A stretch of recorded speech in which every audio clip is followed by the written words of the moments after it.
देख रहे हैं अपना पसंदीदा शो देश की बहस। मैं हूं पिनाज। कन्याकुमारी से शीर भवानी तक, कोटेश्वर से कामाख्या तक, लक्षद्वीप से लेह तक, जो सबसे बड़ा मुद्दा होता है उसमें हम आपकी राय जानकर चुनते हैं देश की बहस का विषय। बहस की दशा और दिशा भी आपके माध्यम से तय होती है। आपके विचार साथ साथ शो के दिखाते हैं, हम आपकी बात रखते हैं। एक्सपर्ट पैनल मंच को साझा करता है और देश में हो रहे सबसे बड़े हलचल पर बेबाकी से अपनी बात रखते हैं ताकि आप अपनी राय बना सके, आप मुद्दों को समझ सके।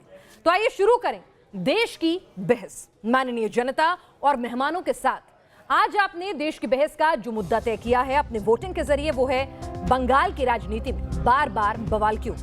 इसे 75% लोगों ने वोट देकर देश की बहस का मुद्दा बनाया है। कट मनी कल्चर के मुद्दे पर अमित शाह ने ममता सरकार पर बड़ा हमला किया, तो जवाब में ममता बनर्जी ने आरोप लगाया कि बीजेपी पैसों के दम पर वोटरों को अपने पाले में लाने की कवायद में जुटी है। व्हीलचेयर पर बैठकर आज ममता बनर्जी ने रैली की और इमोशनल कार्ड खेला, मां माटी मानुष एजेंडे को धार दी। मगर बड़ा सवाल ये कि बंगाल की राजनीति में कट मनी सिंडिकेट पर उठे बवंडर को लेकर, जो इस वक्त बंगाल की राजनीति में बड़ा मुद्दा बना हुआ है। आपको बता दें, बीजेपी ही नहीं, ममता बनर्जी ने तो खुद ही कट मनी पर अपने नेताओं को चेतावनी जारी की थी।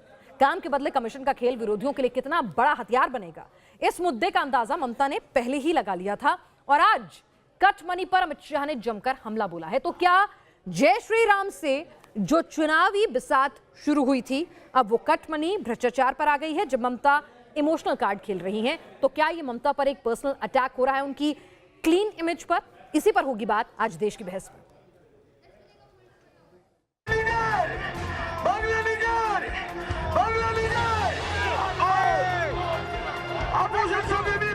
एक बात याद रखिए, जो हमसे टकराता है वो चूर चूर हो जाता है। पश्चिम बंगाल के चुनाव में रोज नए रंग देखने को मिल रहे हैं। अब ममता दीदी चुनावी रैली में व्हील चेयर पर बैठकर पहुंच रही हैं ताकि सत्ता की कुर्सी तक दोबारा पहुंचा जा सके। इसलिए पुरुलिया में आखिरी सांस तक बीजेपी को बंगाल की कुर्सी तक नहीं पहुंचने देने का दम भर रही हैं। बीजेपी पर पैसे के दम पर राजनीति करने का आरोप भी मड़ा है। সাধারণ মানুষের দল কোনটা? তৃণমূল কংগ্রেস। যা ইচ্ছা বিজেপি বলে যাক, ভোটের সময় অনেক টাকা পয়সাও চারিদিক দিয়ে ছড়াবে। মনে রাখবেন, টাকা পয়সা দিয়ে ভোট যেন আপনাদের কেড়ে নিতে না পারে, এটা মাথায় রাখবেন। दूसरी ओर बांकुरा की चुनावी रैली में आज कमल खिलाने के मिशन पर निकले गृह मंत्री अमित शाह ने मोर्चा संभाला और ममता सरकार और टीएमसी पर मनी कट का खेल खेलते रहने का आरोप लगाया, जबकि विकास का पहिया जाम करने का ठीकरा भी ममता सरकार पर फोड़ा। 10 साल से जिन्होंने शासन किया वो ममता दीदी है, जिन्होंने आदिवासियों के अधिकार देने में भी कट मनी मांगा है। कट मनी मांगा है या नहीं मांगा है? ये बंगाल को मोदी जी ने वादा किया है ब्रिगेड मैदान पर कि हम बंगाल को सोनार बांग्ला बनाएंगे। दरअसल पश्चिम बंगाल में कट मनी का कल्चर जग जाहिर है। ममता सरकार पर और टीएमसी पर कट मनी के अक्सर आरोप भी लगते रहे हैं। कहीं टीएमसी के लिए कट मनी का खेल गले की फांस न बन जाए। वेस्ट बंगाल में ये बहुत ज़्यादा प्रचलित हो गया था। तृणमूल कांग्रेस में कई ऐसे लोग थे जो कट मनी ले रहे थे। नंदीग्राम के संग्राम में टीएमसी से बीजेपी पहुंचे शुभेंदु अधिकारी ने नया मोर्चा खोल दिया है। उन्होंने ममता दीदी के नामांकन पर सवाल खड़े कर दिए हैं और ममता पर नामांकन में अपने ऊपर दर्ज केसों का जिक्र न करने का आरोप लगाया है। इसलिए अब वो चुनाव आयोग तक पहुंच गए हैं।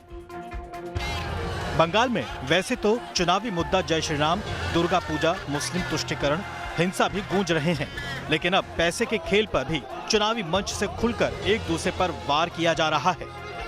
देश की बहस में चर्चा है कि व्हील चेयर पर बैठ सत्ता की कुर्सी पकड़ने की दौड़ हो या फिर बंगाल में परिवर्तन के लिए मनी कट का आरोप लगा तीखा प्रहार हो। सवाल है कि बंगाल की राजनीति में बवाल अभी और कितने बाकी हैं।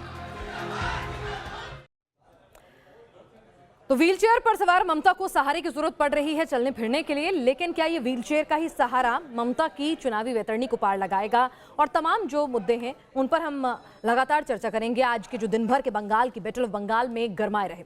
लेकिन देश की बहस में जनता से भी हम आपसे पूछ रहे हैं एक सवाल कि क्या कट मनी का खेल टीएमसी को भारी पड़ सकता है? क्योंकि ये बात तो खुद ममता बनर्जी ने कबूली थी कि कट मनी का चलन है, वापस लौटाने की बात की थी और कुछ रकम वापस भी लौटाई गई थी। आप अपनी राय हाँ या नहीं में ऑप्शन ए या बी चुनकर हमें एसएमएस के जरिए, हमारी वेबसाइट पर जाकर www.newsnationtv.com, हमारे मोबाइल ऐप के जरिए, ट्विटर हैंडल, फेसबुक पेज के जरिए वोटिंग कर सकते हैं। आप शो के दौरान इस मुद्दे पर अपनी राय लगातार साझा कर सकते हैं। चुनिंदा लोगों की राय लगातार हम दिखाएंगे साइड स्क्रॉल में। हमारे व्हाट्सएप नंबर पर भी 9711002266 आप अपना वीडियो मैसेज रिकॉर्ड करके भेज सकते हैं। हमारे साथ हमारे खास मेहमान इस वक्त जुड़ चुके हैं। ओम प्रकाश सिंह हैं, बीजेपी लीडर हमारे साथ जुड़े हुए हैं। अवनिजेश अवस्थी हैं, प्रोफेसर हैं, दिल्ली यूनिवर्सिटी के राजनीतिक विश्लेषक हैं। हमारे साथ तौफीक खान हैं, कांग्रेस के नेता। बादल देवनाथ हैं, टीएमसी के लीडर हमारे साथ। और विवेक श्रीवास्तव हैं, लेफ्ट के लीडर हमारे साथ। लेकिन सबसे पहले ओम प्रकाश जी, मेरा सवाल आपसे, जय श्री राम चंडी पाठ से निकलकर एक बार फिर से कटमनी का मुद्दा आप वापस ले आए हैं। कि आपको डर था कि सिंपैथी फैक्टर जो है वो ममता के साथ जा रहा है, इसलिए एक बार फिर से ममता की क्लीन इमेज को टार्निश करो? नहीं, देखिए, हमारे लिए हमेशा ही विकास मुद्दा रहा है। ये और बात है कि जो मुद्दे सांस्कृतिक राष्ट्रवाद, देश की अस्मिता, धार्मिक सांस्कृतिक जो हमारी स्वतंत्रता है, उस पे बाधक बनेगी तो भाजपा हमेशा मुखर रही है। हमारा पहला लक्ष्य है बंगाल में लोकतंत्र की वापसी। हम तो इसी पे लड़ रहे हैं। देखिए, एक लाइन बोलूंगा, 2011 में ममता बनर्जी ने जब सत्ता संभाली थी तो पूरी दुनिया की मीडिया के सामने काली घाट के टालीवाड़ी से उन्होंने एक लाइन कही थी, तृणमूल के लोग भूल गए, मैं नहीं भूलूंगा।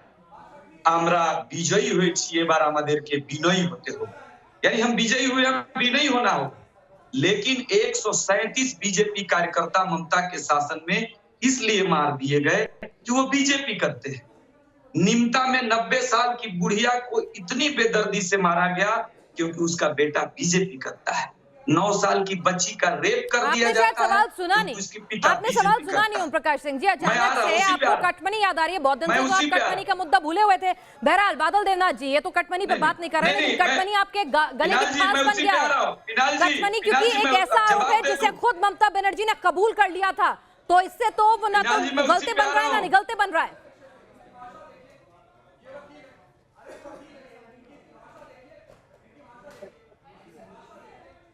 बादल देवनाथ जी, बात है मेरा। हाँ, मैं बोल रहा हूँ, तो मेरा आवाज जा रहा है? हाँ, आ रहा है, बोलिए। जो सिंपैथी का बात आपने कहा और उसके साथ उन्होंने कहा 90 साल का बुढ़ी, तो ओम प्रकाश जी को तो दिखाया, अवस्थी जी को दिखाया नहीं, और आपको भी नहीं दिखाया। मैं एक चीज आपको दिखाना चाहता हूँ। खेल शुरू होने से पहले कुछ विरोधियों ने, मैं नाम नहीं रहा हूँ इसलिए कि नहीं रह रहा हूँ, ममता बनर्जी ने उसका नाम नहीं लिया। साजिश तो हुआ मैडम, साजिश जो हुआ, जो मैं आपसे पूछ के रही हूं, आपको हिंदी समझ में आती है, तो मैंने आपसे पूछा कि कट मनी का मुद्दा एक बार फिर से बीजेपी ने उठाया है। क्या ममता बनर्जी खुद कबूल कर चुकी हैं कि उनके राज में भ्रष्टाचार था? कट मनी शमशान से लेकर स्कूल कॉलेज सब जगह हावी थी, सरकारी दफ्तरों में। खुद उन्होंने अपने नेताओं से कहा था कट मनी लौटाइए।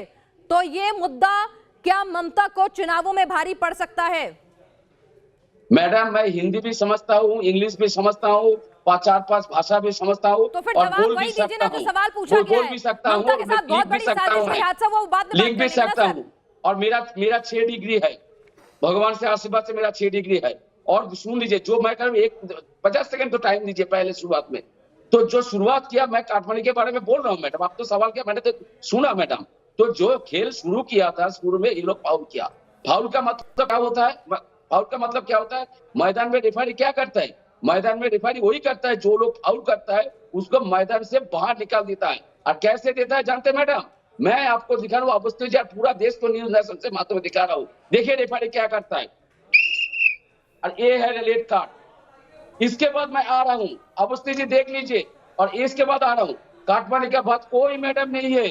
जिन लोगों के ऊपर ममता बनर्जी निराश था, जिन लोगों ने काम नहीं किया, जिन लोगों ने घोटाला किया, जिन लोगों के बारे में वीडियो दिखाया था, वही लोगों को भाजपा में ले लिया। 4-5 जवाब दे दीजिए, बात तो वाजिब कही है ओम प्रकाश जी। भाजपा एक ऐसी गंगा है जिसमें जाकर बड़े से बड़ा भ्रष्टाचारी जो है वो ईमानदार हो जाता है। नहीं, देखिए, एक चीज तो यहाँ ध्यान जरूर देना होगा। आपने सवाल सीधा पूछा था, मैंने आपसे भी सीधा पूछा, आप उनके टेढ़े जवाब की बात अपना सीधा जवाब देके एक मिसाल कायम कीजिए। मैं आपसे क्या पूछ रही हूँ? मैंने भी आपसे सीधा पूछा कि भाजपा वो गंगा है जिसमें डुबकी लगाकर, जिसमें शामिल होकर हर बड़े से बड़ा भ्रष्ट आदमी जिसके नाम के लिए आप खुद भ्रष्टाचारी कहते थे, वो पाक पवित्र हो जाता है। आपके लिए रेट, देखिए, एक बात याद रखना होगा, भाजपा आप दुनिया लोगों ने की सबसे फाउल किया, विशाल आप पार्टी है, लोगों जहाँ के लिए नीति है, रेट किया है। आदर्श है, नेता है। सामने जो से यहाँ दिखाया आया जा है वो रहा है, हमारे हिसाब सामने से से चलता है, दिखाया जा रहा है, संगठन के कुछ नहीं हिसाब हुआ। से चलता है। लेकिन जिन नेताओं को और शारदा ED, चिटफंड CBI घोटाले में आप पेश गरियाते करके थे, आया आज है। उनमें से कुछ चेहरे आपके साथ खड़े हैं। मैं आपको रेट तो ईमानदारों का सर रेफारी का जो काम है रेट कार्ड दिखा रहा हूँ।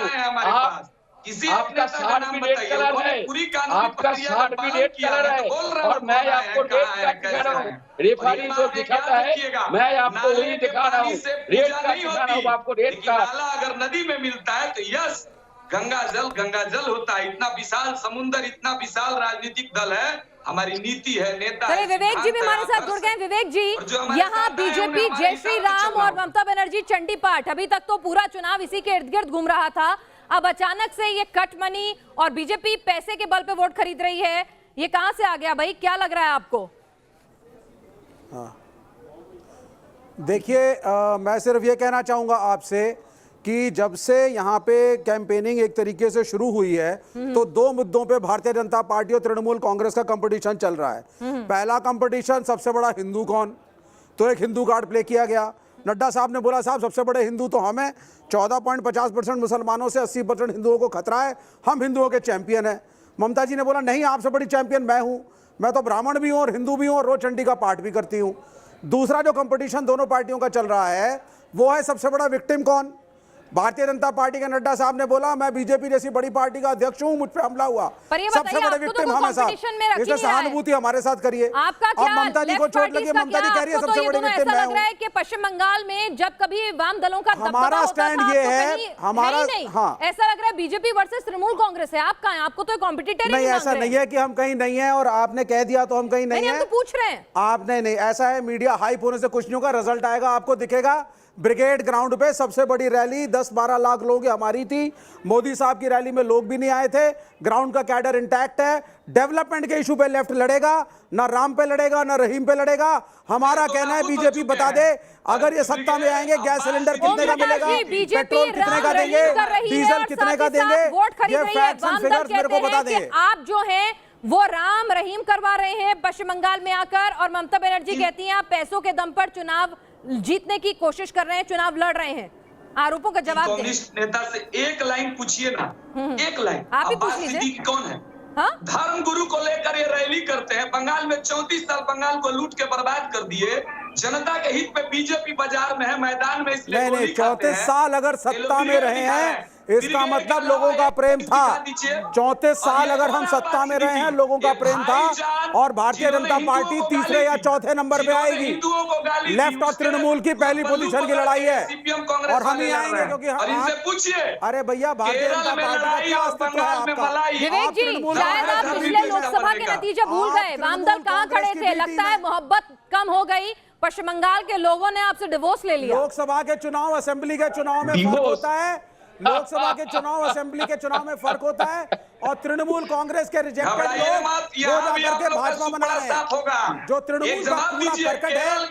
अच्छा चलिए ये तो बता दीजिए, ब्रिगेड मैदान में 12 लाख की भीड़ आई थी आपकी, बहुत बहुत मुबारक हो आपको, लेकिन धर्मगुरुओं को क्यों ले जाने की नौबत आ रही है? आप तो चंडी पाठ नहीं करते, आप तो राम का नाम नहीं लेते, आप तो विकास की बात करते हैं ना, तो आपको धर्मगुरुओं का सहारा लेने की क्या जरूरत आन पड़ी? डेवलपमेंट की बात करेंगे, रोड की बात करेंगे, पानी की बात करेंगे, बिजली की बात करेंगे, उद्योग की बात करेंगे। 34 साल बंगाल को लूट के खा गए, कल कारखाने बंद हो गए, न बिजली न सड़क न पानी। पानी की बात करते बता दीजिए ना, आप लोग सत्ता में आएंगे तो चलिए तौफीक साहब, आपको क्या लगता है कि कोई पोलराइजेशन पॉलिटिक्स कर रहा है, कोई सिंपैथी वोट बटोर रहा है, इस सब के बीच में क्या आप कुछ कंफ्यूज हैं? तौफीक साहब, घबराना नहीं है। आप सबको चुप होने बोलिए पहले। जी आप दोनों जरा आप तौफीक साहब को भी सुन लें, जरा कांग्रेस का पक्ष भी जान लेते हैं, क्योंकि सत्ता में आने का दावा कांग्रेस भी कर रही है। जी मैंने सबकी बात सुनी है, ठीक है। मैं सबसे पहले कहना चाहूंगा कि आज ये कट मनी, शारदा, नारदा, रोज वैली, बाकी सब जो बातें उठ रही हैं, तो मैं कहना चाहूंगा कि पिछले 2-2.5 साल से ये बातें चुप क्यों थी? जितने भी अपराधी थे, जो अपराधी थे, आज सब के सब बीजेपी में जाकर व्हाइट वॉश हो जा रहे हैं। चाहे वो मुकुल रॉय हो, चाहे वो शुभेंदु अधिकारी हो, उन टोलाबाजी के खिलाफ बीजेपी मैदान में लड़ी है। हमने गोली खाई है, हमारे लोगों की हत्या हुई है। ओम प्रकाश सिंह जी, कांग्रेस, वामदल और तृणमूल कांग्रेस एक ही मत रखते हैं कि जिन लोगों को आप भ्रष्ट कहते थे आज अपनी पार्टी में शामिल करते हैं और अपने पार्टी का स्टार प्रचारक बनाते हैं। नाम भी लिए इन्होंने, क्या कहेंगे आप इस पर? हाँ, एक लाइन बोलूंगा। बोलिए बोलिए। State bank of India Tripura branch, Nagaland branch. मैं आपसे क्या पूछ रही हूँ, शुभेंदु अधिकारी, मुकुल रॉय, इन लोगों को आपने भ्रष्ट कहा था कि नहीं कहा था? आपने इनको घेरा था कि नहीं घेरा था? बीजेपी में आने के साथ ये पाक पावन पवित्र हो गए। आपने अपने सवाल का जवाब तो दे रहा हूँ। भारतीय जनता पार्टी में वही लोग आए हैं, वही ऑल इंडिया वाइस प्रेसिडेंट हो गया, भाग मुकुल भाग, क्लीन चिट मिली है, जिन्होंने न्यायालय का सम्मान किया। चलिए जरा इसका जवाब ले लूं मैं। बादल देव जी, सुनिए बादल देवनाथ जी, यहाँ पर ओम प्रकाश जी कह रहे हैं भाई जिन नेताओं पे उन्होंने आरोप लगाए थे क्लीन चिट मिल गई, उन्होंने शामिल कर लिया। कानून को फेस किया है। Bhajpa washing machine powder, Bhajpa washing machine powder, madam विनाश madam, Bhajpa washing machine powder Om Prakash Singh ji, Bhajpa washing machine powder, Bhajpa washing powder उसमें डाल के सफेद किया है। और दूसरा बात है, जो वीडियो पूछे 24 राष्ट्रीय संस्था, 24 राष्ट्रीय संस्था को कैसे बेच दिया, रेल को बीच में रेल को थोड़ा करके रेल को बेचना है। चलिए मैं चाहूंगी कि जरा आप दोनों की चलिए कोई किसी को करप्ट बता रहा है, टोटली करप्ट पार्टी कह रहा है, कोई किसी को भाजपा वॉशिंग पाउडर कह रहा है, लेकिन इस सब के बीच में दर्शक क्या कह रहे हैं जरा वो भी सुन लेते हैं। रेखा मजूमदार देहरादून से हमारी दर्शक जुड़ रही हैं। रेखा जी, आप इस चर्चा को लगातार सुन रही हैं, क्या समझ में आ रहा है आपको?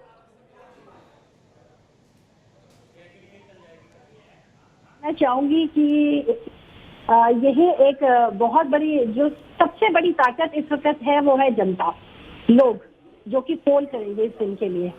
और जनता, यही ब्यूटी है हमारी डेमोक्रेसी की कि हमारी जनता जो भी नकारात्मक गवर्नमेंट होगी उसको उखाड़ के फेंक देगी। और ये सारी चीजें, सारा ड्रामा, सारा वायलेंस दरा का दरा रह जाएगा जिस दिन हमारा पोलिंग डे होगा। ये पहली बात है। दूसरी बात, बंगाल की राजनीति में अभी काफी चेंज आ गया है। पहले ये पार्टी सोसाइटी की पॉलिटिक्स होती थी, अब ये आइडेंटिटी सोसाइटी की पॉलिटिक्स हो गई है।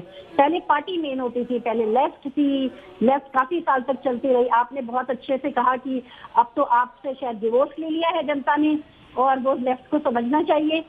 और आज जो है फिर उसके बाद टीएमसी आई, only party was considered the main thing, caste वगैरह कोई चीज रोल प्ले नहीं करती थी। लेकिन आज की राजनीति में अब जो हम देख रहे हैं वो आइडेंटिटी सोसाइटी के ऊपर बेस्ड हो गई है।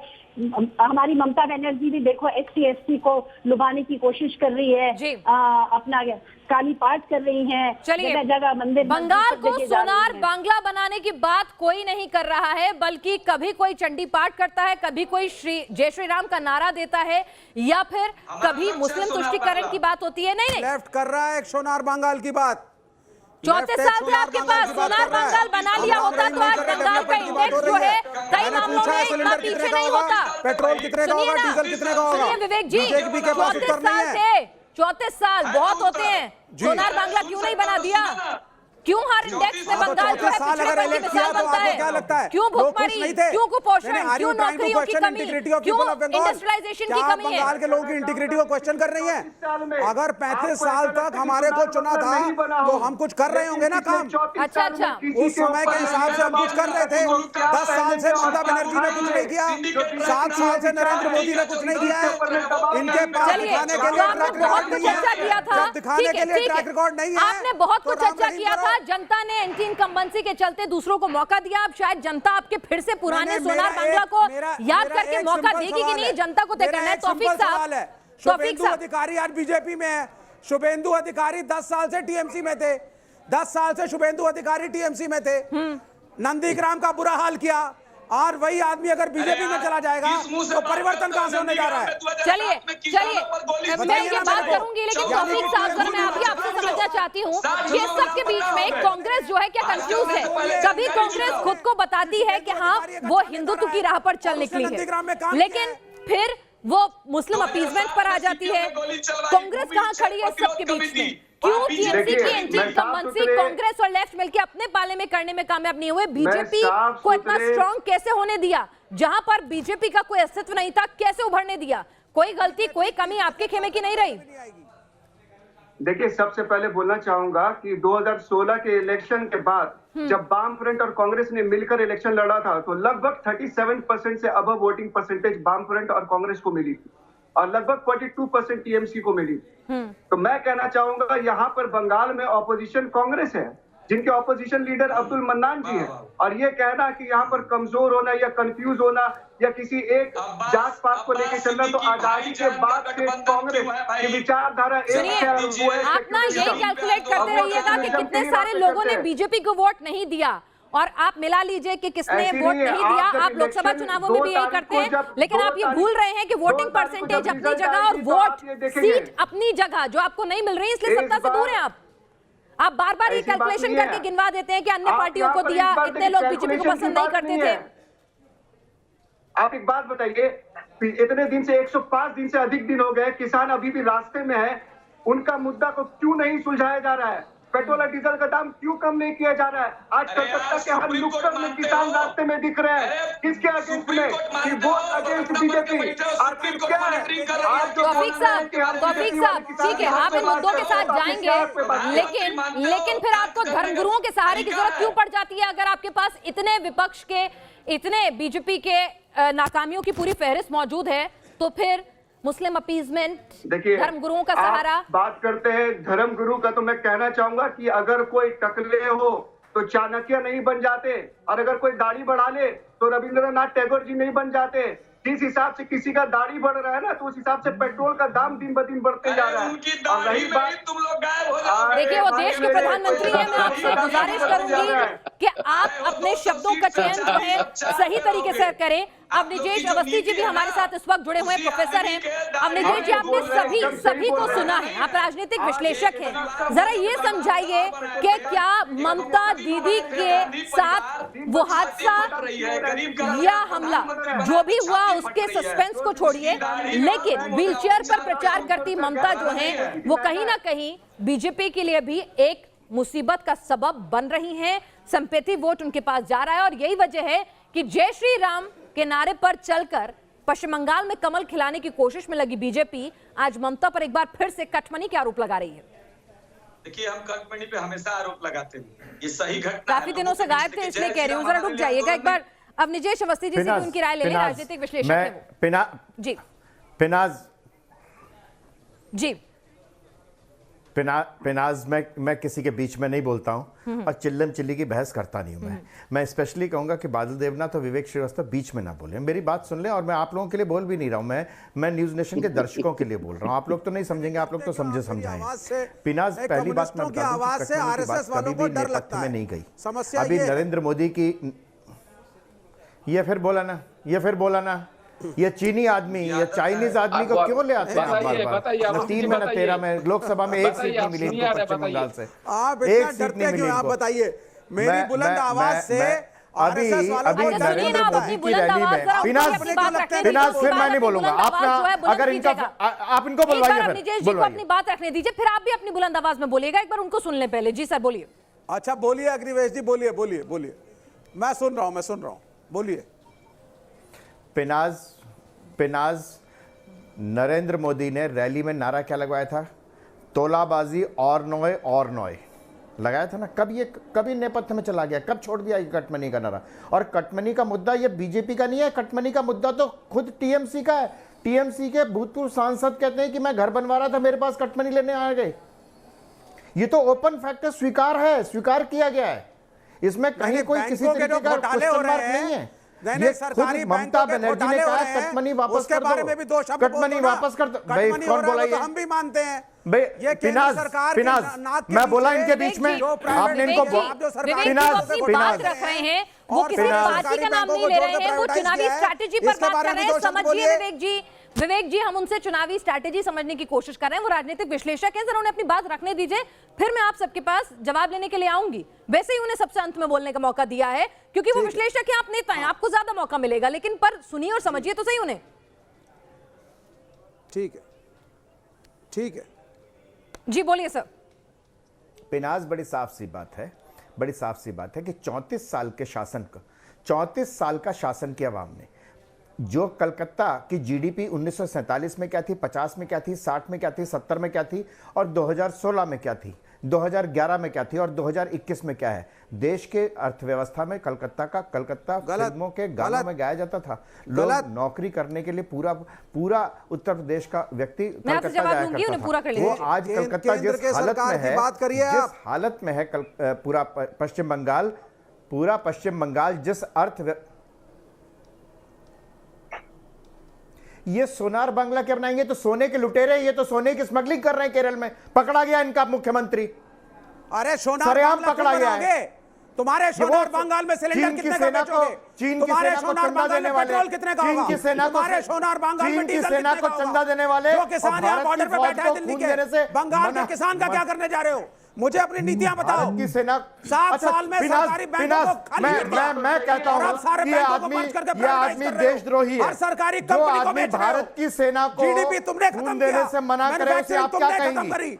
एग्रीकल्चरल ग्रोथ रेट तुमने खत्म किया। भारत की सेना को के लिए खून देने से मना करे, वो देश का दुश्मन है कि नहीं है, देश विरोधी है कि नहीं है, और पंडित ये तय कर ले आज देश। देखिए यहाँ बात आप भी सुनिए, विजय जी आप राजनीतिक विश्लेषक हैं, तो मैं चाहूंगी कि किसी को देशभक्ति का या देश सेवा का सर्टिफिकेट ना बांटे, आप पॉलिटिकल असेसमेंट करें तो बेहतर रहेगा। जरा मुझे एक बार बादल देवनाथ जी पे वापस जाने दीजिए, क्योंकि आपने बात कही। नहीं, आप ये बताइए पिनाज नो, पिनाज नहीं। अपनी जी सुनिए ना, हम लोग सर्टिफिकेट नहीं बांट रहे हैं यहाँ पर। सेना को खून देने से मना करने वाला क्या है? ठीक है, आप सुनिए ना, आपने अपनी बात कही, आप राजनीतिक विश्लेषक हैं, हम राजनीतिक बहस में जुड़े हुए हैं, यहाँ सर्टिफिकेशन नहीं कर रहे हैं। अभी मुद्दा क्या है? देश की रिपोर्ट दे दीजिए ना। देश की ना, आई विल नॉट विथड्रॉ। इनके पास कोई मुद्दा नहीं है, इन्होंने 7 साल कुछ नहीं किया। ये कहने को प्रोफेसर है, इनके पास कोई आंकड़े नहीं है। सरकार का रिपोर्ट कार्ड आज उन्होंने कुछ कहा, अभी उन्होंने कुछ कहा देश की सेना के लिए। आज का मुद्दा किस बारे में था? आज का मुद्दा किस बारे में था? आज हम किस मुद्दे पर बहस कर रहे थे? तो क्या हम वहीं पर रह सकते हैं सीमित? उन्होंने इतिहास में क्या कहा उस पर ना जाए तो कैसा रहेगा? मैंने आपसे क्या कहा, अभी फिलहाल मौजूदा डिबेट में क्या विवेक जी ने सेना को लेकर कोई टिप्पणी की? सेना का सम्मान न्यूज नेशन भी करता है, देश का हर बाशिंदा करता है। अगर अभी उन्होंने टिप्पणी नहीं की तो हम सिर्फ राजनीतिक बहस पर रहे तो कैसा रहेगा? मैं आपसे पूछ रही हूँ। This is a fact. नहीं करता, अरे नहीं करता। आज की डिबेट में अभी उन्होंने ऐसा कुछ बोला ही नहीं है। 1962 में चीन की सेना को मैंने क्या कहा? आज की डिबेट में उन्होंने कुछ बोला? आज उन्होंने कुछ ऐसा बोला? आज उन्होंने बोला ऐसा? नहीं आते हैं डिबेट में, प्रॉब्लम ये है। ठीक है, बादल देवनाथ जी, आपके पास अभी फिलहाल इस डिबेट में ना तो सेना पर बात हो रही है, ना सेना को लेकर कुछ बोला गया है, तो इसीलिए मैं गुजारिश करूंगी कि आज के मुद्दे पर रहें जो बंगाल की सियासत का है। बादल देवनाथ जी, मैं आपको यहाँ पे चर्चा में शामिल करना चाहूंगी। यहाँ हमें देशभक्ति के सर्टिफिकेट नहीं बांटते हैं। सुनिए बादल देवनाथ जी, कच मनी का मुद्दा शमशान से लेकर सरकारी दफ्तरों तक हर जगह कच मनी। ममता बनर्जी कहने को मजबूर हुई कि कच मनी के पैसे लौटाइए। किस मुंह से जनता के बीच में वोट मांगने जाएंगी? 2-4 बातें मैं करूंगा। पहले किस मुंह से वोट मांगने जाएंगे? मुझे 2-4 बात नहीं है, 2-4 पॉइंट्स बताइए जो चीफ मिनिस्टर एक्सेप्ट करती है कि हाँ मेरे नेता कच मनी लेते थे, घूस लेते थे। कच मनी अगर सीधे शब्दों में कहूं तो वो किस मुंह से जनता से कहेगी उन्हीं नेताओं को वोट दे दो भाई? देख पिनाज मैडम, मैं पहले अवस्थी जी को रिक्वेस्ट कर रहा हूँ। Awasthi ji, I am request to you, please tension मत कीजिए, धीरे धीरे आप बताइए। मैं सुन रहा हूँ आपका बात और मैं आपको पर्सनली मैं जानता हूँ अवस्थी जी। आप धीरे रहिए, किसी का बात आप वो चिल्लाइए मत, आप ठंडे दिमाग से बताइए। और मैडम का जो सवाल है, मैडम को जो सवाल, मैडम मैंने पहले ही आपको कह दिया, ममता बनर्जी जिन लोगों के ऊपर निराश थे, जिन लोगों ने काम नहीं किया, जिन लोगों को एक पार्टी का बदनाम किया, जिन लोगों के नाम से भाजपा ने कहा महात्मुकुल बाग जो कहा, उन लोगों को भाजपा ने वीडियो देखा, तस्करी किया, लुटेरा किया, पैसा लिया, घोटाला किया, लाख लाख करोड़ करोड़ रुपया लिया, शुभेंदु 6 करोड़ रुपया लिया, सब जानते, लेकिन वही लोगों को भाजपा बड़े नेताओं ने जो किया वो उनके सामने है। लेकिन 10 से 25% तक कट मनी के नाम पर सरकारी कामकाज करवाने में वसूली की जाती थी। परियोजना की धनराशि में 1/4 तक कट मनी वसूली जाती थी।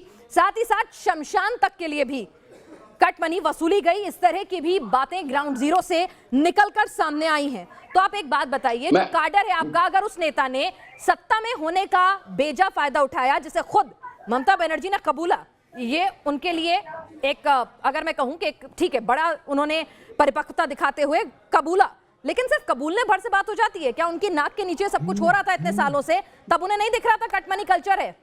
तब क्यों नहीं बोला, तब क्यों नहीं रोका? क्या वो अपनी जिम्मेदारी से पल्ला झाड़ सकती हैं ये कहकर कि हाँ गलत है, वापस करो? मैडम ठंडे दिमाग से सुनिए। हाँ। ममता बनर्जी शमशान का बात जो आप कर रहे हैं, शमशान जहाँ जो लोग जाते हैं बंगाल में, उनको भी हर परिवार के लिए पैसा देता है ममता बनर्जी। 2000 रुपया के शमशान घाट में जाने के लिए 2000 रुपया। मैं नहीं बोलूंगा मैडम, 2000 रुपया में एक जूनियर को बताइए, मैं सीनियर हूँ, जूनियर को बताइए चुपचाप रहने के लिए। एक जूनियर में इनकी आवाज ये जब बोल रहे थे तो मैं राजनीतिक बहस है न्यूज नेशन के मंच पर, आप मेरे अतिथि हैं और सब समान है। जूनियर सीनियर मत कीजिए। बीजेपी को जूनियर सीनियर क्या होता है? बैठा हुआ वही मैं बैठा हूँ। किस चीज का सीनियर है? किस चीज का सीनियर है? डिग्री है क्या? बैठो बैठो बैठो बैठो बैठो बैठो बैठो बैठो बैठो बैठो चुपचाप बैठो। हो गया तुम्हारा जो लीडर है, तुम्हारा जो लीडर उनको कौन है? तुम्हारा जो लीडर है उनको बताओ, लीडर जो उनको पता कौन है, तुमको पता चल जाएगा। चुपचाप बैठो, चुपचाप। आप क्या क्या बदलाव लाना चाहते हैं? आप जनता तुम्हारा जो नेता है उनको बताओ, बादल देवनाथ कौन है? बता देगा। इसने बोला जूनियर, तुम्हारा जो सीनियर लीडर है, all India president of secretary, उनको पूछो बादल देवनाथ कौन है, सबको पता चला जाएगा। क्या क्वालिफिकेशन है बताओ। लुटेरे का दल, डॉक्टर से का सब तक संयम से बात झूठा करो। पार्टी चोर का दल, तुम्हारा मेयर कलकत्ता का फिर हाथ हाकिम कैमरा पर पैसा लिया ना। तुम्हारा जो लीडर है उनको पूछो, प्रसून बनर्जी उनको पूछो बादल देवनाथ कौन है कैमरा के सामने। अरे तुम्हारा लीडर का पूछो, दलाल लोग कैसे प्रवक्ता बन गया, कहां से आ गया प्रवक्ता बन गया? कलकत्ता बोलता अम्फान में तुमने पैसा चोरी किया। मैडम इनको चुप कराइए, तरीका से बात करो। मैं चले जाऊंगा, मैं सीनियरिटी हुआ, मैं स्काई वॉक कर दूंगा। मैडम एक बात बताइए, आप दोनों ने अपने आप को सीनियर जूनियर, मैं फिर से आपसे एक बात कह रही हूँ कि मेरे लिए आप न्यूज नेशन के मंच पर आए हुए अतिथि हैं, आप दोनों समान हैं। कृपया करके ऐसी बातें ना करें, जनता आपको देख सुन रही है। पश्चिम बंगाल के लिए मिर्जा गालिब ने कभी कहा था कि एक ऐसा शहर जो 100 साल आगे भी जीता है और जो 100 साल पीछे भी, तो जरा कम से कम उस राज्य की जो एक तासीर है, उसका जो मिजाज है, उसको बनाए रखिए, उसकी सैनिटी को। हमारे साथ एक दर्शक इस वक्त जुड़ रहे हैं, विजयकांत चौहान सहारनपुर से। विजयकांत जी, क्या कहना चाहते हैं? आप पूरी डिबेट सुन रहे हैं, आरोप प्रत्यारोप सफाई सब कुछ सुनी आपने, क्या समझ में आ रहा है? क्या सवाल आपका, क्या राय आपकी? मैं ये देख रहा हूँ, बंगाल वो भूमि है जहाँ देश के महान क्रांतिवीरों ने जन्म लिया, वंदे मातरम गीत के रचयिता का जहाँ जन्म हुआ। आज वो बंगाल की भूमि भ्रष्टाचार, अराजकता, अशांति और आतंकवाद से भरपूर हो चुकी है और इसके दोषी टीएमसी के कार्यकर्ता हैं जो इनके खिलाफ आवाज उठाता है, इनको ललकारने का प्रयास करता है या इनके विरुद्ध संघर्ष की आवाज बुलंद करता है, उसको ये जान से मार देते हैं। सैकड़ों कार्यकर्ता भाजपा के, आरएसएस के, हिंदूवादी कार्यकर्ताओं को घर से निकाल के मार दिया गया। उस पर टीएमसी की ममता बनर्जी को दर्द नहीं होता। हमारे मंदिरों पे हमला किया जाता है, हमारे त्योहारों को सरकार की परमिशन लेके करना पड़ता है और दूसरी तरफ अन्य धर्म के जो लोग खुलेआम गुंडागर्दी करते हैं उसको सरकार का पूरा संरक्षण प्राप्त है। और इस बार वहां की जनता के पास ये बुलंद होश के पास अधिकार है। मैं उन्हें कहना चाहूंगा कि कल फुर्सत ना मिली तो क्या करोगे, इतनी मोहलत ना मिली तो क्या करोगे? अरे रोज कहते हो कल बंगाल के आतंकियों से, बंगाल के भ्रष्टाचारियों से, बंगाल के जातिवादियों से, बंगाल के मंदिर तोड़ने वालों से लड़ेंगे। अरे कल तुम्हारी आंखें ना खुली तो क्या करोगे? जरा बादल देवनाथ जी, आज ममता बनर्जी को, यहाँ सहारनपुर से हमारे दर्शक कह रहे हैं, चंडी पाठ भी याद आ रहा है, ब्राह्मण मतलब एक हिंदू बेटी कितनी अच्छी हैं, वो घर से कैसे निकलती हैं, सब कुछ उन्हें समझ में आ रहा है। लेकिन यही ममता बनर्जी हैं जो मदरसों के लिए जो फीस होती है, जो पुजारियों के लिए फीस होती है, उसमें डिस्क्रिमिनेशन होता है, दुर्गा पूजा और मुहर्रम को किसमें तवज्जो देती हैं, ये सब कुछ देखा गया है। तो जरा ये समझा दीजिए कि जनता में ये रोष है कि कहीं ना कहीं मुस्लिम वोट बैंक के लिए जो अपीजमेंट पॉलिटिक्स खेली गई, उससे बंगाल का हिंदू आहत है। मैडम फिर से मैं आपको आपने सवाल किया, फिर से मैं उनका अनुरोध कर रहा हूँ, मेरा आंसर में ले लीजिएगा। दुर्गा पूजा का जो बात होता है, जो हर बात में जो बोल रहा है कि दुर्गा पूजा में हाईकोर्ट का जो पाबंदी है, लेकिन हाईकोर्ट का जो पाबंदी है, लेकिन सरकार के पक्ष में कोई पाबंदी नहीं है। लाखों दुर्गा पूजा बंगाल में होता है और घर घर में लक्ष्मी पूजा विसर्जन भूल गए क्या? घर में लक्ष्मी पूजा होता है, घर में लक्ष्मी पूजा, घर में नारायण पूजा होता है। बंगाल का कृष्टि कल्चर अलग है, घर में काली पूजा होता है। इसलिए बंगाली लोग पूरे विश्व में तीर्थ स्थान सबसे ज्यादा करते हैं। दुर्गा पूजा की महत्ता, दुर्गा पूजा पंडाल सब कुछ पता है। कार्निवाल, दुर्गा पूजा का कार्निवाल ममता बनर्जी ने चालू किया। दुर्गा पूजा का कार्निवाल पूरे विश्व से पुरस्कार भी मिला ममता बनर्जी को, सरकार को। भूल गए हैं और शायद, दूसरा बात है जो काठमांडू कह रहे हैं कि ममता बनर्जी ने तो हमेशा पंडालों को खूब अनुदान जो दिया, लोग खूब रात आगे तस्करी किया मैडम, जो लोग शिशु पाचार किया, जो लोग रात तस्करी किया, शिशु पाचार किया, जो लोग काठमांडू करते, जो लोग घोटाला किया, जो लोग का वीडियो दिखाया गया, पैसा लिया, वो लोग आज भाजपा के लीडर है। अब जो एक लीडर है जो दूसरे का बीवी को लेके घूमता है, और एक लीडर है दूसरे का बीवी को लेके घूमता है, पार्टी का प्रचार करता है, और वो एक ड्रेस पहनता है, कलर मेंटेन करता है। वो नील ड्रेस पड़ेगा तो नील, वो लाल पड़ेगा तो ये लाल, वो ग्रीन कलर पड़ेगा तो ग्रीन कलर, दोनों को मिला के ड्रेस मिला के एक साथ चलते हैं। दूसरे का बीवी को लेके जो घूमता है, एक को तो पेंडेंट बना दिया, उसको चप्पल में रखा था। यही भाजपा लोग जो क्रिमिनल है, जो भाजपा के अंदर जो क्रिमिनल है, वही लोग यहाँ पर लीडरशिप दे रहे हैं। जो ड्रग तस्करी किया, जिनको अरेस्ट किया गया,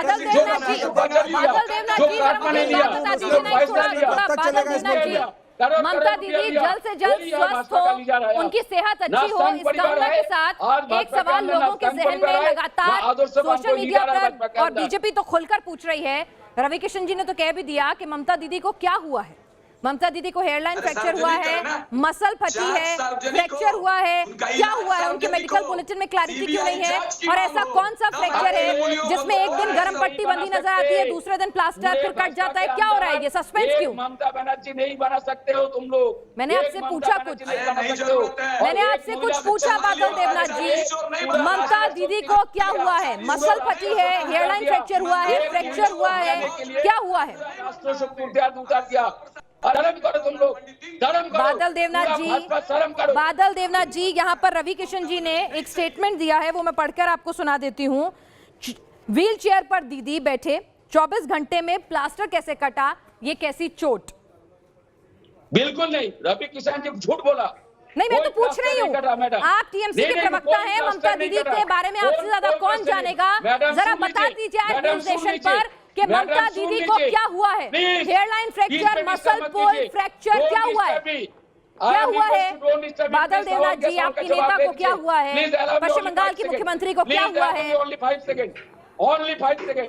पीजी हॉस्पिटल, एसएसकेएम हॉस्पिटल पूरा एशिया के अंदर मैं आपसे पूछ रही हूँ, आपको नहीं पता आपकी नेता को क्या हुआ है? रवि किशन कह रहे हैं प्लास्टर इतनी जल्दी कैसे कट गया अगर फ्रैक्चर था तो? Please allow me only 5 seconds. You tell me the answer in 5 seconds. What is wrong with Mamta Didi? आपने नहीं सुना। जवाब तो दे दो। आप सुनना नहीं चाहते। अच्छा बताइए, जवाब दे दीजिए। सुनना नहीं चाहते। क्या हुआ है ममता दीदी को? सुनना नहीं चाहते।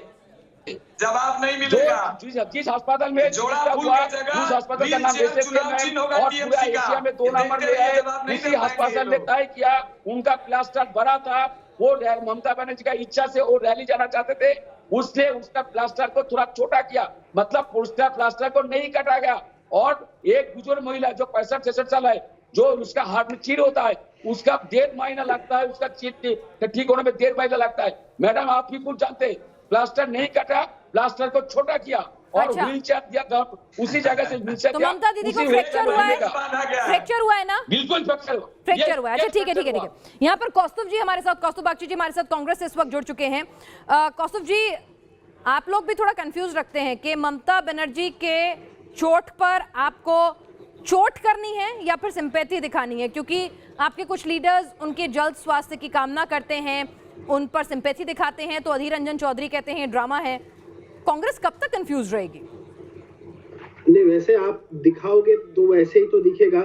हमारे जो नेता सभी, अधीर रंजन चौधरी जी भी वो बात बोले हैं कि उनका हम जल्दी से जल्द वो सुस्त हो जाए, ये हम कामना करते हैं, ये that is what we pray. हम जो कहते हैं ना, तृणमूल सरकार ने पश्चिम बंगाल में एक स्कीम लाया था सभी के लिए, वो था दुआरे सरकार। लेकिन अभी हाल फिलहाल में ऐसा है, ये लोग फिर से एक नया स्कीम लाए हैं, वो है व्हील चेयर पे सरकार। मतलब वही जमीनी हकीकत है पश्चिम बंगाल सरकार की। सरकार बिल्कुल व्हील चेयर पे ही है, पश्चिम बंगाल की जो सरकार है बिल्कुल व्हील चेयर पे है। मैं आपको एक चीज बताऊं, मैं जब क्लास 11 में पढ़ रहा था ना, हाफ ईयरली के एग्जाम, मेरा बहुत खराब रिजल्ट आया था उस वक्त।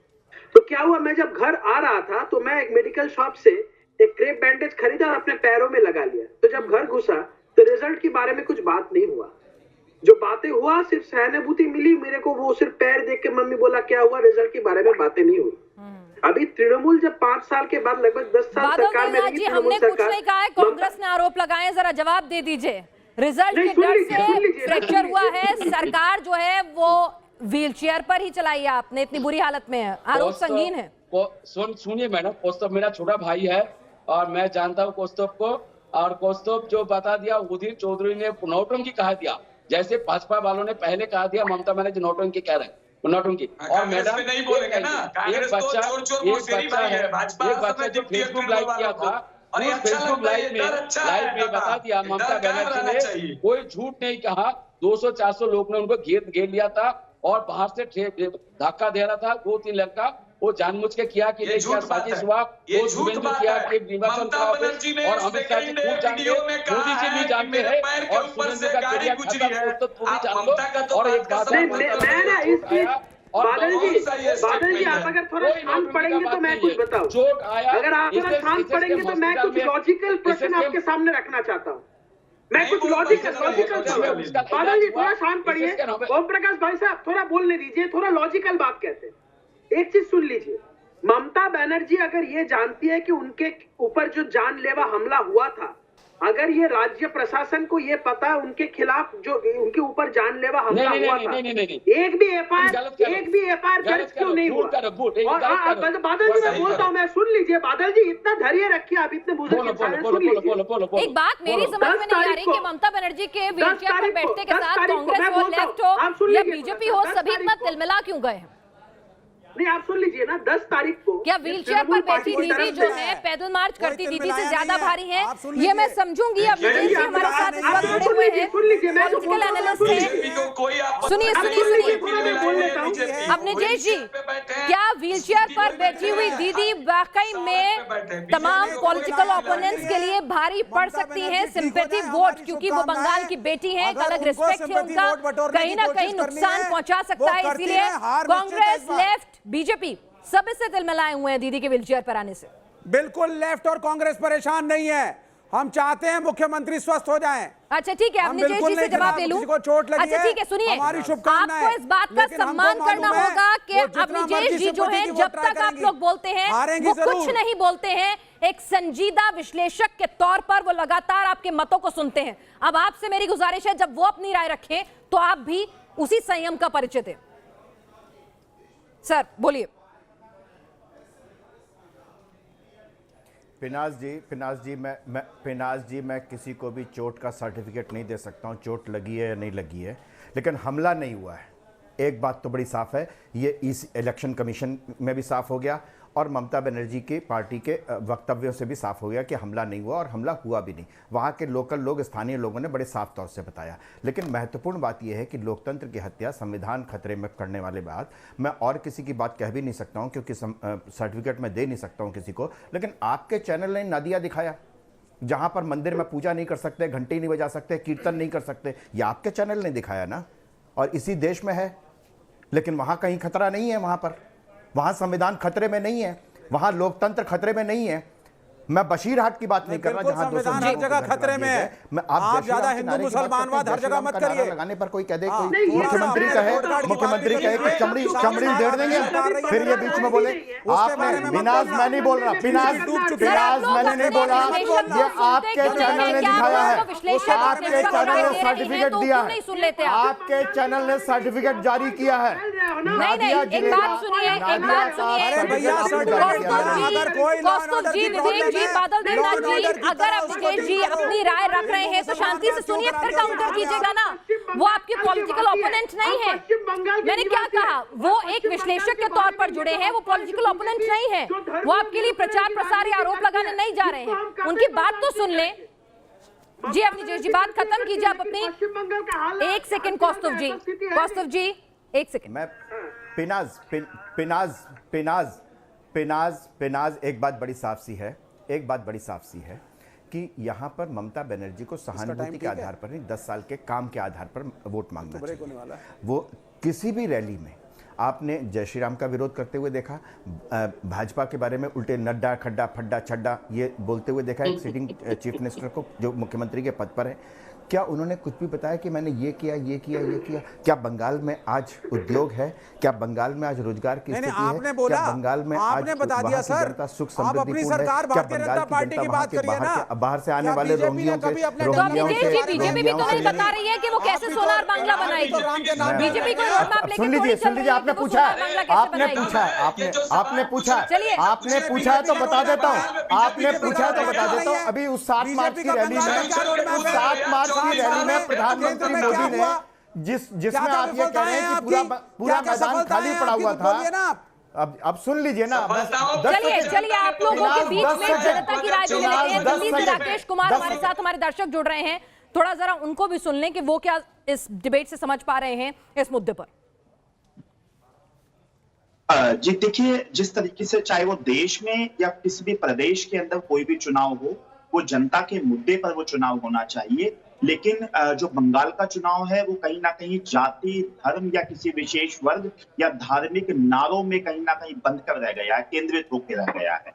और अगर आप देखें तो अपने अपने पार्टियों ने अपने कामों को बताने को छोड़कर जाति धर्म पर केंद्रित हो गई हैं। जहां टीएमसी पिछले 10 साल से बंगाल के अंदर सत्ता में काबिज थी, तो टीएमसी को अपने द्वारा किए हुए कामों को बताना चाहिए। वहीं उसके विपरीत बीजेपी को अपने सांसदों के द्वारा किए हुए कामों के रिपोर्ट कार्ड को लेकर जनता के बीच जाना चाहिए। लेकिन अगर बंगाल की राजनीति को देखा जाए तो बंगाल के अंदर जिस तरीके से चाहे वो टीएमसी हो या बाकी राजनीतिक दलों के जो बड़े नेता थे, वो जो पार्टी छोड़ के बीजेपी में गए हैं, तो कहीं ना कहीं बंगाल की जनता असमंजस में भी फंस चुकी है कि वो अब जब अगर बीजेपी को वोट दें तो कोई नया नेता चुनकर नहीं आएगा, वही नेता चुनकर आएंगे। चलिए, बहुत अच्छा बात आपने उठाई है कि अगर टीएमसी के ही चेहरों को बीजेपी के सिंबल पर वोट देना है, जिन्हें कभी बीजेपी गलत बताती थी, तो फिर बदलाव कैसे आएगा? ये सवाल मैं लेकर जाऊंगी बीजेपी के प्रवक्ता के पास, लेकिन उससे पहले यहां पर हमें कुछ देर के लिए रुकना होगा एक बेहद छोटी सी ब्रेक के लिए। लेकिन जस्ट 3 मिनट बाद हम लौटेंगे और फिर ये बड़ा सवाल जो हमारी जनता ने पूछा है बीजेपी से कि टीएमसी के नेताओं से आप कैसे बदलेंगे बंगाल।